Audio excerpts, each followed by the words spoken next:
यहाँ हाम्रा म्याडमहरू हुनुहुन्छ। हाई गाइज, मेरो स्वरले राम्रो काम गर्दैन, फापरमा हिँडिराख्नु भएको छ। ए हुँदैन। हाई गाइज, यहाँ चाहिँ डबल भन्न नमिल्ने उहाँहरू हुनुहुन्छ। मैले यो मैले कहाँको लिएँ भन्नुहुन्छ भने यो राव खोलाको हो, दोबानको हो। राव खोलाको दोबान होइन, राव खोलाको जलजले बेसीको हो। अहिले जलजले बेसीमा चाहिँ राव बेसीको जलजले बेसी हेर्नुहोस्, यति राम्रो फापर छ। वा वा वा, यो फापर खाएपछि सुगर चट, प्रेसर चट, हुने जतिका रोगहरू सबै चट। लो हेर्नुहोस्, यहाँ चाहिँ उखु हुन्छ।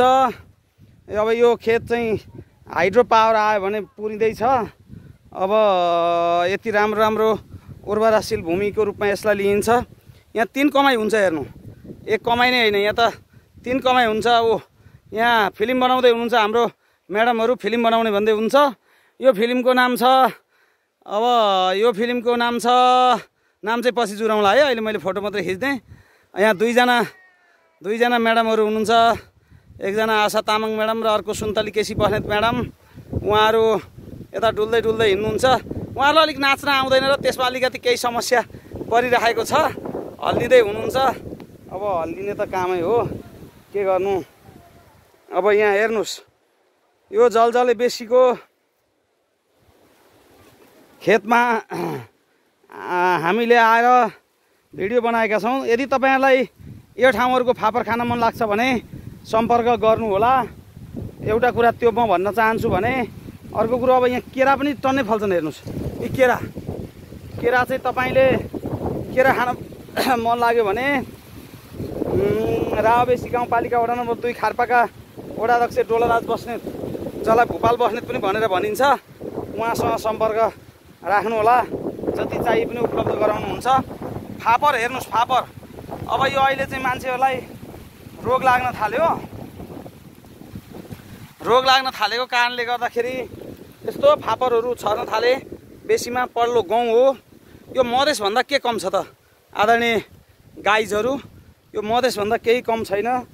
अब यहाँ चाहिँ यसलाई हामीले उर्वराशील जमिनको रूपमा, उर्वराशील भूमिको रूपमा यसलाई हामीले लिन सक्छौँ र लिइराखेका पनि छौँ भन्ने हामीले लागेको छ। हेर्नुहोस्, यो तहवाइज तह छ। यो तह पारिपट्टि थोरै तलतिर जलजले राव खोला छन्। राव खोलाले सिँचाइ हुने यो सिञ्चित भूमि हो। यहाँ आज हामी खास चाहिँ निगुरो पाइन्छ, निगुरो टिप्न आएका, फापरको साग टिप्न। अनि त्यस पछाडि यहाँ हाम्रो गुन्जन पनि छन्, माधव सर पनि हुनुहुन्छ। अब हामी सबै यो टिप्नका लागि आइरहेका छौँ। हाई मित्रहरू, अब यहाँ रुन्चे गुन्जनसँग सम्पर्क गर्न सक्नुहुन्छ। हाम्रो माधव पोखरेल मानसकी छोरी गुन्जन। यहाँ अम्बक छैन कि, केरा छैन कि, धँगेरो छैन कि, गहुँ छैन कि, के छैन, जे पनि छ। पारिपट्टि हेर्नुहुन्छ भने उरास लाग्दो डाँडो छ। परतिर खोलामा जानुहुन्छ भने पौडी खेल्न मिल्ने ठाउँ छ। त्यसैले हामीले तपाईँहरूलाई अब यो ब्लग बनाएका छौँ।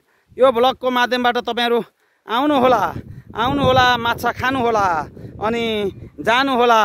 आदरणीय दाजुभाइ तथा दिदीबहिनीहरू हो, तपाईँहरू आउनुहोस्। यो मैले महावीर पुनको भाषा प्रयोग गरेँ। आउनुहोस्, महावीर पुनको किताब किन्नुहोस्। त्यसै गरी हाम्रो यहाँ जलजले बेसीको गहुँ किन्नुहोस्, तिते फापर किन्नुहोस्, स्वस्थ रहनुहोस्। यो चाहिँ हामीले शुभकामना व्यक्त गर्न मात्रै बाँकी छ।